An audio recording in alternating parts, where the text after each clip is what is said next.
Bom, pessoal, continuando o nosso estudo aqui, a gente vai falar sobre a transferência por curto-circuito. Então, a gente já viu que existem três tipos de transferência metálica, que são as principais, né? A curto-circuito, globular e spray, também chamada de goticular. E a gente vai começar a falar da transferência por curto-circuito. Eu queria analisar aqui com vocês essa imagem, que ela é bem interessante para a gente abordar esse assunto. Lembra que na soldagem MIG-MAG a gente pode utilizar diferentes tipos de gás de proteção? Esses gases, eles podem influenciar o tipo de transferência metálica.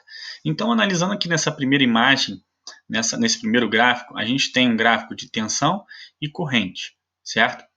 Até esse patamar aqui, ó, nessa corrente de transição, a gente tem misturas de CO2 puro ou misturas à base de argônio, ou seja, quando você tem por exemplo, o CO2 mais o argônio. E aqui o que acontece? Eu tenho o tipo de transferência predominante é globular ou curto-circuito, certo? Já aqui nas misturas de argônio, tá? Eu tenho um tipo de transferência goticular, goticular com elongamento e goticular rotacional. Eu falei com vocês que a gente aprende aqui as principais, e dentro de cada uma delas existem outras categorias, certo? E aqui, gente, podemos perceber que curto-circuito é quando eu tenho que baixos valores de corrente e de tensão, tá? Utilizando esses gases daqui. Se eu mantiver a corrente e eu aumentar a tensão, eu já tenho de curto-circuito a transferência, ela acaba sendo o quê? Globular, certo? Nesse caso aqui, vamos supor que eu regulei a máquina para utilizar uma corrente mais elevada, eu tenho e uma tensão mais baixa, eu tenho a transferência por curto-circuito, utilizando misturas de argônio, certo? E aí, quando eu aumento a tensão, eu tenho o tipo de transferência metálica goticular. E aí, dentre essas variáveis dela. Bom, aqui nesse lado direito, eu já mudo aqui, não é mais tensão, isso aqui é comprimento do arco. Isso é muito definido também quando a gente aproxima ou distancia a tocha de soldagem. Então, nesse caso aqui, ó, para essas misturas, tá? No mesmo caso aqui, eu tenho uma corrente de transição aqui, tá? Eu tenho as mesmas misturas. Nesse caso aqui, ó, se eu estou trabalhando com valor de corrente baixo e o comprimento do arco mais baixo também, eu tenho curto-circuito. E se eu distanciar a tocha, por exemplo, eu já tenho um tipo de transferência aqui globular, mas para baixos valores de corrente e para valores de comprimento de arco maior.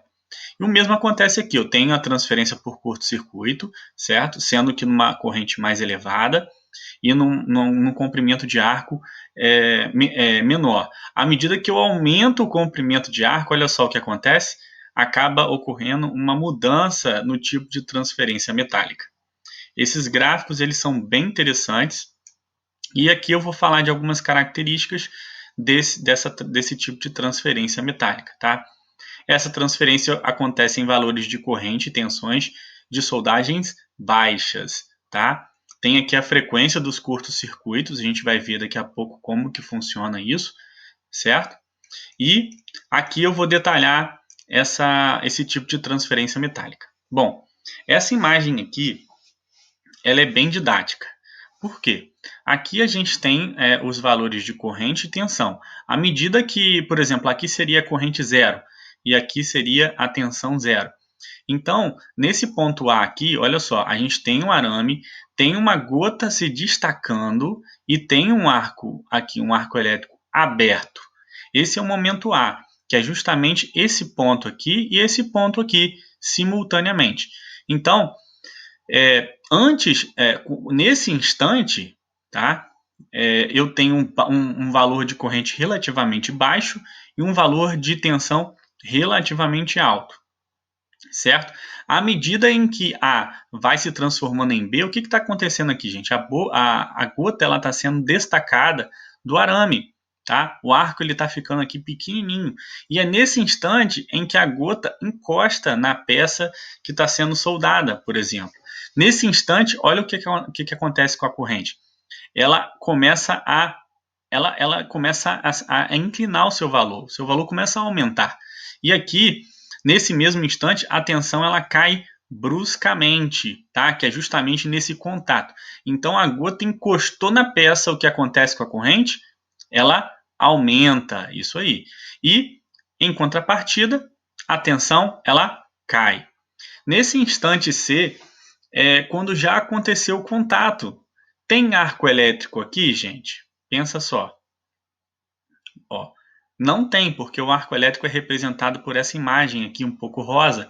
Nesse instante aqui não tem arco elétrico, tá? Mas tem a transferência aqui do metal que está acontecendo para a região de solda. Nesse instante, que é o instante C, o que acontece com a corrente? Ela continua crescendo, ela vai crescendo até um determinado ponto. Isso aqui é um pico de corrente, aqui ó, nessa região. E aí, daqui a pouco a gente vai continuar falando aqui. Nesse caso aqui, a tensão, ela começa aqui, ela se mantém baixa de certa forma, ela vai aumentando um pouquinho, até chegar nesse ponto D. O que é esse ponto D? Esse ponto D é representado pela abertura do arco novamente, tá? E pelo rompimento da gota no arame. Então, é justamente nessa etapa aqui que a gota ela se desprende do arame. E quando ela se desprende, ela gera respingos. Então, uma característica desse processo é que ele gera respingos, numa quantidade superior aos outros tipos de transferência metálica, certo? Então, nesse ponto D, o que a gente pode analisar com relação a esses gráficos aqui de corrente e de tensão? O valor de corrente ele começa a decair, ó. Então, o valor ele vai decair até chegar nessa corrente aqui, que é uma corrente, vamos dizer assim, que é a mesma do ponto A, tá vendo? E aqui, o valor de tensão, que é baixo, ele começa a se elevar novamente até se estabilizar dentro dessa faixa. Então, isso aqui, gente, ocorre em intervalos de tempo muito pequenos, tá? Justamente aqui fala, ó, se eu não me engano, aqui cita essa questão, tá? Aliás, desculpa, aqui em cima, ó, de 20 a 200 vezes por segundo que isso acontece. Então, de certa forma, isso ocorre várias vezes por segundo, tá? Dependendo dos parâmetros regulados. Eu acho que ficou fácil de entender, depois vocês podem fazer uma leitura disso aqui. É um assunto bem tranquilo de entender. Bom, como eu falei, isso aqui é um gráfico didático. Como que é na prática? Bom, na prática existem equipamentos que fazem essas leituras. São equipamentos próprios para soldagem, desenvolvidos para fazerem essas leituras. Eu já cheguei a fazer alguns trabalhos que a gente tinha que analisar esses gráficos e reconhecer, por exemplo, o tipo de transferência metálica. Inclusive, na hora de soldar, você pode ter diferentes tipos de transferência metálica, certo? Mas você tem que ter uma transferência metálica que é predominante. Então, nesse caso, como que você identifica que está ocorrendo a transferência por curto-circuito? É justamente quando ocorrem esses picos aqui de corrente e aqui ocorre o valor de tensão acaba sendo baixo justamente quando esses picos de corrente ocorrem. E esse é o gráfico, tá? Esse seria um gráfico real, né? Que vem a partir desse tipo de transferência metálica. Tá vendo aqui os intervalos, os ciclos? Tá? Então esse assunto ele é bem importante e o intervalo aqui, ó, milissegundos, ou seja, realmente vamos dizer assim, os tempos são muito pequenos, tá? Os intervalos de tempo. Bom,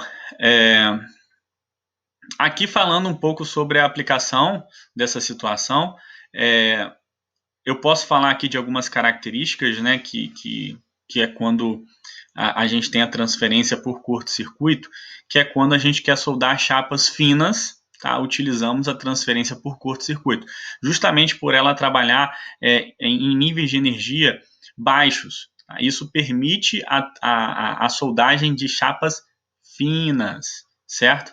Então, controlar a penetração da junta para evitar fusão excessiva no material de base. Então, se vamos supor, eu quero soldar e eu preciso penetrar muito no material. Esse tipo de transferência metálica acaba não sendo muito indicado.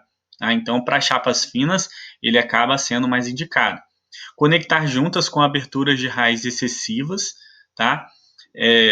Quando você, por exemplo, tem um distanciamento das chapas, acaba sendo indicado esse tipo de transferência, e soldar em todas as posições com facilidade similar. Então, o fato de, voltando aqui a imagem, essa imagem aqui, esse esquema, o fato do arame, da gota ser transferida diretamente à peça, você consegue soldar em outras posições que não seja a posição plana, como, por exemplo, a sobrecabeça. Essa é uma característica do processo, tá bom?